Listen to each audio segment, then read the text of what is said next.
Hello hello, j'espère que tu vas bien. On se retrouve aujourd'hui pour le troisième jour du calendrier livresque avec une nouvelle petite découverte, une nouvelle petite suggestion d'un livre qu'on ne voit pas souvent sur les réseaux. Et aujourd'hui c'est Charlène de les lectures sucrées, tu dois la connaître parce qu'elle passe souvent en live avec moi ici et on fait beaucoup de choses à deux, qui m'a suggéré, parce qu'elle m'a suggéré 15 000, je te jure, 15 000 bouquins, des mangas, des BD, banana, et donc je me suis dit je vais en prendre qu'un seul parce que sinon j'aurais pas terminé. Et du coup je vais sélectionner La forêt des damnés, le tome 1 de Carrie Ryan. Donc comme hier, je vais découvrir avec toi ce livre parce que moi je ne l'ai pas lu. Je sais pas si toi tu l'as lu, donc n'hésite pas à le dire en commentaire, mais moi je ne l'ai pas lu personnellement. Et donc du coup je vais voir ce que ça va donner, si ça peut me plaire. Je sais que ça a plu, c'est génial pour Charlène, elle m'a déjà dit encore... on s'est vu en appel il y a pas longtemps et elle m'a dit oui c'est trop bien, faut le lire et tout. Moi je t'avoue, là de ce que j'en vois, je sais pas encore trop ma tasse de thé, on va voir. Donc du coup c'est écrit par Carrie Ryan, ce livre est publié chez Gallimard Jeunesse, donc je te mets comme d'habitude la couverture, hein, etc. Tu verras. C'est publié chez Gallimard Jeunesse, ça a été publié en 2010, donc ça date il y a 20 ans. Non 20 ans, 10 ans. Je sais pas calculer. Il y a 10 ans, donc ça date quand même. Et au niveau de la note, enfin, moi je m'en fie pas trop, mais on est sur un 3,65 sur 5. Sur 447 votes, quand même, c'est pas mal. Et c'est pas top top. Mais bon. Au niveau du coup de l'histoire, du résumé, donc dans le monde de Marie, il y a des vérités simples. Les sœurs savent toujours le mieux, les gardiens protègent et servent, les damnés, revenus de la mort, ne renonceront jamais. Et il faut se méfier de la clôture qui entoure le village, la clôture qui les protège de la forêt des damnés. Mais peu à peu, les vérités de Marie s'effondrent et son monde est plongé dans le chaos, un monde post-apocalyptique peuplé de zombies. D'accord, donc c'est des histoires de zombies. Au niveau des thématiques abordées, effectivement, on est sur de la dystopie, de la science-fiction, fantastique, jeunesse, zombies, horreur, post-apocalyptique. J'avoue que moi, personnellement, c'est plus du tout ce que je lis actuellement. Enfin, j'ai un peu de mal avec ce type de young adulte. Et c'est vrai que je l'avais vu passer, hein, ce bouquin, depuis des années. Il y a même à un moment, il était dans ma wishlist, mais je l'ai enlevé. Je sais qu'il est sorti en poche aussi aux éditions Gallimard, si ça te tente. Mais j'avoue que c'est pas du tout ma tasse de thé. Enfin, c'est plus ma tasse de thé, en fait. Peut-être que si je me laisse tenter, peut-être que j'en serais surprise, mais je t'avoue qu'en fait, il a été dans ma wishlist à un moment, il y a des années, il y a au moins 5 ans, et je l'ai viré, et c'est que au final, je suis plus trop la cliente pour ce type d'histoire, mais si Charlène le conseille, peut-être que je verrai pour voir, pour vraiment découvrir si c'est vraiment bien ou pas. Si c'est vraiment bien. Au niveau des citations, qu'est-ce qu'on a de beau comme citation? Les jours qu'on a passés là-bas dans la maison, c'est ma vie, c'est ça ma vérité, c'est ça mon océan. Déjà, les jours qu'on a passés, c'est bizarre. Enfin, le tourne de phrase pour moi est bizarre. Mais que l'on a passé. Enfin, bref. Je voudrais dormir, je voudrais que les rêves m'arrachent à ce monde et me fassent tout oublier. Arrête les souvenirs qui dansent autour de moi, mettre fin à cette douleur qui me déchire. Elle a l'air un peu tourmentée, Jacqueline, là. J'ouvre les yeux et je regarde mon chien. Il tressaute dans son sommeil, devant la cheminée, en faisant des rêves de jeune chiot où il poursuit sans doute quelque chose qu'il n'attrapera jamais. La seule différence entre lui et moi, c'est que demain, il aura oublié qu'il a voulu une chose inaccessible, alors que moi, je m'en souviendrai toujours. À cet instant, je me demande si je vais avoir mal, s'il restera quelque chose de moi qui pourra muter. Et si l'envie de chair humaine sera comme mon envie d'océan. Ok. Bon. Bah, on va voir. Hein. Pour l'instant, en lisant ça, ça me tente pas forcément. Est-ce qu'il y a un tome 2? Je suis pas certaine. Peut-être. Je sais pas. Je pense que Charlène va voir cette vidéo, donc à toi de nous le dire, Charlène, dans les commentaires. Mais à moins que ce soit un one-shot. Non, tome 1, donc ça veut dire qu'il y a un tome 2. Mais sur Babelio... Il y a Rivage Mortel. Ah bah c'est le tome 2. Non, Rivage Mortel, c'est une autre série de cet auteur. Ah, La Forêt des damnés, tome 3. Ah, mais si la suite n'est pas traduite, les gars. Je suis en train de regarder en même temps. Tome 3. Il n'y a pas de tome 2, en fait. mais le tome 3 ne semble pas avoir été traduit. Et le tome 2, il n'est même pas sur Babelio, donc comme ça c'est fait. Et je vais aller voir sur Livre Addict. Sait-on jamais, hein, on va être sûr. Hein. Mais moi je découvre en même temps là, donc je t'avoue que on va faire un peu comme si j'étais en librairie sans lettres. Donc la forêt des damnés.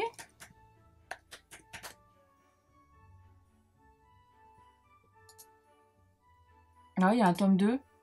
Rivage mortel, ok. Alors sur Babelio, c'est mal renseigné parce qu'en gros, Rivage mortel, c'est le tome 1. Et il y a un tome 2 de Rivage mortel qui est le tome 3 du coup, je suppose. Ok. Donc apparemment, Rivage mortel, ce serait le tome 2 de La forêt des damnés. Ok. Bon, ben, à voir.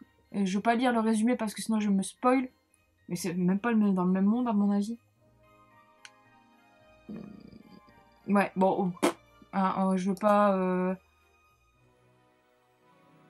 Ouais, Marie, là, c'est pas le même personnage, bon. Et par contre, ah non, le tome 3 n'a pas été traduit, en fait. Et le tome 2, il a été ajouté. À mon avis, Rivage mortel, enfin bref. Charlène, faudra que tu m'éclaires sur tout ça, parce que là, j'ai un peu de mal à piger. Parce que Rivage mortel, il y en a plusieurs comment ça s'appelle sur Booknode, mais c'est pas la même chose. Sur Livre Addict, sur Babelio, pardon. C'est pas la même chose. Sur Livre Addict, c'est le bordel, parce que le tome 2 du coup de la forêt des damnés, c'est Rivage mortel. Sauf que sur Babelio, il y a un tome 2 de Rivage mortel. Un bordel, hein. Donc j'espère du coup que, voilà quoi, que c'est quand même bien. Mais c'est vrai que s'il n'y a pas de suite, c'est un peu con. C'est un peu dommage. Mais bon, je pense que Charlène, dans son avis, il va tout expliquer. Et sinon, donc si tu as aimé certains des livres que je vais te mettre là, ça veut dire que tu pourrais kiffer La forêt des damnés. Donc il y a Vivant de Isaac Marion, je n'ai pas lu. Pardon. Les faucheurs sont les anges de Alden Bell, non plus, je connais pas. The Zombie Story, le tome 1, donc Zombie Island. David Willington, ça, il me semble que Anaïs m'en a parlé, et que c'était pas mal. World War Z de Max Brooks, moi j'ai vu le film, j'avais le livre et je l'ai donné à un collègue parce qu'au final j'avais la flemme. J'avais pas le mojo. En fait, les trucs de zombies, je pense que j'ai eu ma dose avec The Walking Dead et Fear the Walking Dead. Parce qu'en fait, The Walking Dead, j'ai arrêté la série saison 6 ou 7, voire un peu plus. Après tout le bordel là avec Negan, où j'ai trouvé que en fait c'était devenu crade et dégueulasse, c'était vraiment du tuer pour tuer, et en fait on n'avançait pas dans le synopsis de base qui était trouver un remède. Et en fait la série, j'ai trouvé qu'elle partait trop en couille à ce niveau-là, et qu'elle allait trop dans les penchants des humains en fait qui doivent survivre, et pas assez dans le côté donner de l'espoir quand même un minimum quoi. Enfin après c'est peut-être une volonté aussi des scénaristes etc, mais c'est pour ça que j'avais arrêté. Je pense que du coup j'ai eu ma dose de zombies avec les deux séries là. Fear the Walking Dead j'avais un peu plus aimé, j'avais vu les 2 saisons il me semble, 2 saisons, mais je sais plus s'il y en a une troisième. Enfin bref, j'ai arrêté aussi d'un moment parce que j'en avais ras-le-bol des zombies, et en fait au final ça tournait quand même en longueur, hein, parce que c'était avant et pendant le début du truc là, enfin de l'arrivée des zombies. Mais voilà, je pense que c'est là où j'ai eu ma dose de zombies à ce moment-là, et c'est pour ça qu'après tout ce qui était zombies, j'ai viré de ma wishlist ou de ma palle. Mais bon, voilà. En tout cas, si tu as lu World War Z, ça peut te plaire. Les proies de Armélie Sarn et La nuit a dévoré le monde de Martin Page. Je t'avoue, je connais aucun des deux, aucun des trois, aucun des 6. Enfin, à part World War Z. Donc, à toi de me dire si tu as lu un de ces livres et tout, et si tu conseilles aussi de lire La forêt des damnés. Et du coup là, je te laisse avec l'avis de Charlène qui l'a tourné en vidéo. Salut, c'est Charlène des Lectures Sucrées, et aujourd'hui je vous retrouve pour vous parler d'un de mes coups de cœur pour la superbe idée de Fanny de faire un calendrier de l'Avent autour des livres. Et aujourd'hui je vous parle de La forêt des damnés de Carrie Ryan. La forêt des damnés de Carrie Ryan, c'est l'histoire de Marie, une jeune femme qui vit dans un village situé en pleine forêt. Le village dispose d'une espèce de protection tout autour avec des barbelés pour éloigner des damnés. On les appelle comme ça, mais en fait ce sont des zombies. Au sein de ce village, il y a une congrégation de bonnes sœurs qui décide clairement comment doit fonctionner le village et les villageois. Si les jeunes femmes ont de la chance, un homme va demander leur main. Si par contre elles n'ont personne, elles vont devoir intégrer la congrégation avec les bonnes sœurs et donc devenir, je vous le donne en mille, bonnes sœurs. Le monde de Marie va changer du tout au tout puisqu'il va y avoir une attaque féroce de zombies au sein du village qui va vraiment décimer beaucoup de personnes. Il va y avoir un gros massacre. Elle va devoir s'enfuir avec certains de ses amis pour tenter de rejoindre l'océan et ainsi échapper à cette forêt infestée de zombies. Mais bien sûr, la route ne va pas être du tout de repos puisque, je vous le donne en mille, il y a plusieurs zombies qui rôdent dans cette forêt et qui ont bien l'intention de les bouffer. C'est clairement pas un livre où on vous parle de vivre, mais vraiment de survivre. J'ai vraiment adoré la plume de l'auteur puisque en fait on a vraiment beaucoup de descriptions.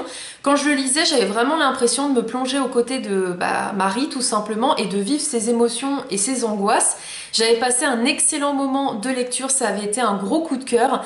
J'avais également lu le second tome qui s'intitule Rivage mortel, où on va suivre un autre personnage en étroite relation avec notre personnage du premier tome, à savoir Marie. Ici, il s'agit de Gabrielle qui, pareil, vit dans un village avec, encore une fois, des zombies tout autour, sauf que, à l'inverse de Marie, elle est très trouillarde, elle n'a pas forcément envie de quitter son village, mais elle ne va pas avoir le choix puisque des zombies vont à nouveau attaquer. Ce second tome, il est encore plus rythmé en action et aussi en mort par rapport au premier tome. J'avais également adoré, j'avais eu un gros coup de cœur parce que tout simplement, l'auteur nous surprend à nouveau. On a d'autres chemins d'aventure qui attendent nos personnages principaux et franchement, j'ai plus d'une fois eu des frissons quand je lisais aussi bien La Forêt des damnés que son tome 2, Rivage mortel. Je n'ai donc qu'une chose à vous dire, lisez La Forêt des damnés de Kari Ryan, mais également son second tome, Rivage mortel. Ceux qui aiment les zombies, croyez-moi, vous ne serez pas déçus parce que l'ambiance est vraiment flippante et on a plus d'une fois des émotions fortes quand on lit ce roman. Du coup, cette vidéo est désormais terminée. J'espère que ça t'a donné envie de découvrir La Forêt des damnés que Shannon a proposé du coup, et si c'est le cas, comme d'habitude tu peux laisser un petit pouce bleu, et si tu as envie de lire cette histoire, etc., si tu veux en discuter, n'hésite pas à laisser un commentaire, et si tu n'es pas abonné à la chaîne, je t'invite aussi à t'y abonner, et puis du coup on se retrouve bientôt pour une autre vidéo, c'est-à-dire demain pour le jour 4. À bientôt, enfin demain.